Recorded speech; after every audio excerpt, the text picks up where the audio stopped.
Hello friends. इस video में आज हम डिस्कस करेंगे आईपीओ के बारे में कुछ बेसिक डिटेल्स।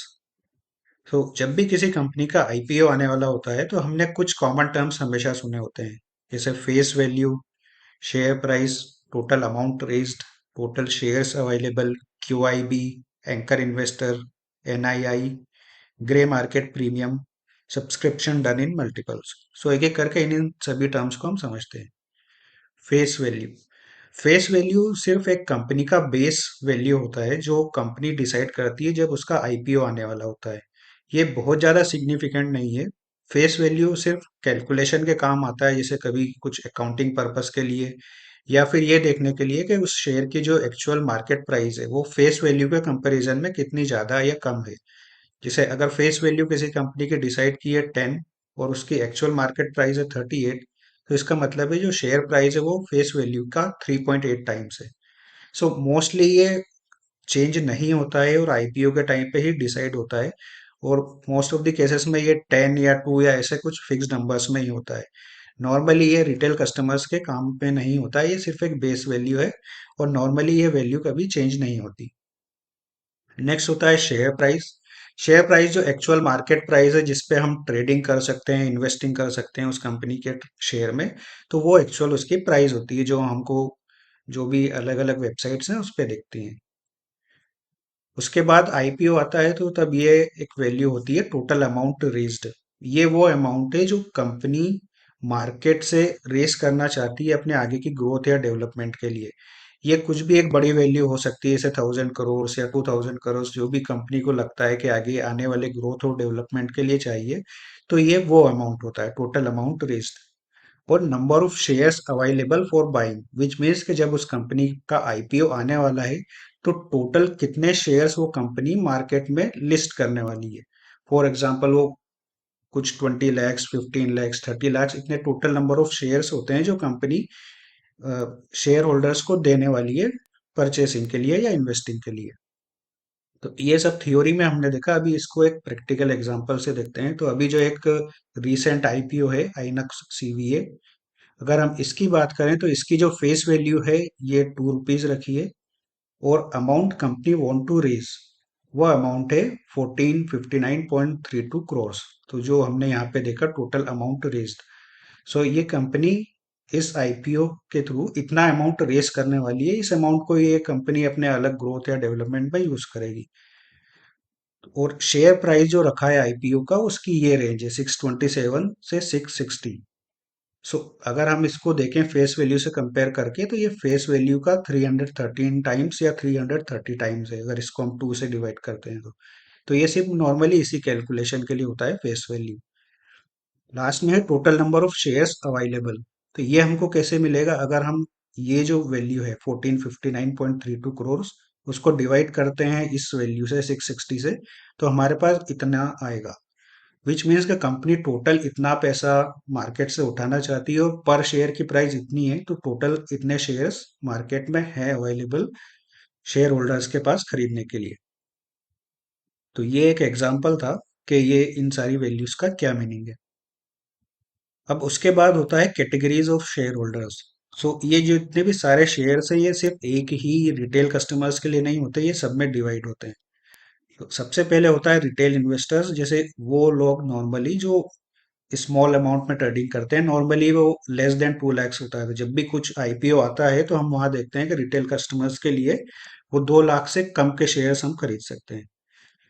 उसके बाद आता है नॉन इंस्टीट्यूशनल इन्वेस्टर्स, ये वो लोग होते हैं जो 2 लाख से ज्यादा के शेयर्स खरीद सकते हैं। तो जो रिटेल इन्वेस्टर्स जो अप टू 2 लाख है, non non institutional investor 2 lakh से ज्यादा के शेयर्स खरीद सकते हैं।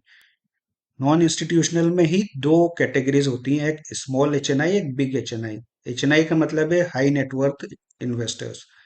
सो ये इसमें भी कुछ लिमिट्स होती हैं कि 2 से 10 लाख तक के वो लोग हैं जो स्मॉल एचएनआई में आते हैं और 10 लाख से ज्यादा के जो शेयर्स खरीदेंगे वो बिग एचएनआई में आएंगे। तो रिटेल इन्वेस्टर्स के बाद होता है नॉन इंस्टीट्यूशनल इन्वेस्टर्स। इसके बाद होता है क्वालिफाइड इंस्टीट्यूशनल इन्वेस्टर्स। इसमें नॉर्मली कुछ कंपनीज या ऐसे इंस्टीट्यूशंस हैं जैसे बैंक, कुछ फाइनेंशियल कंपनीज हैं या फिर म्यूचुअल फंड्स, फॉरेन इन्वेस्टर्स जो बहुत बड़े अमाउंट में कुछ क्रोर्स में शेयर्स को खरीदते हैं।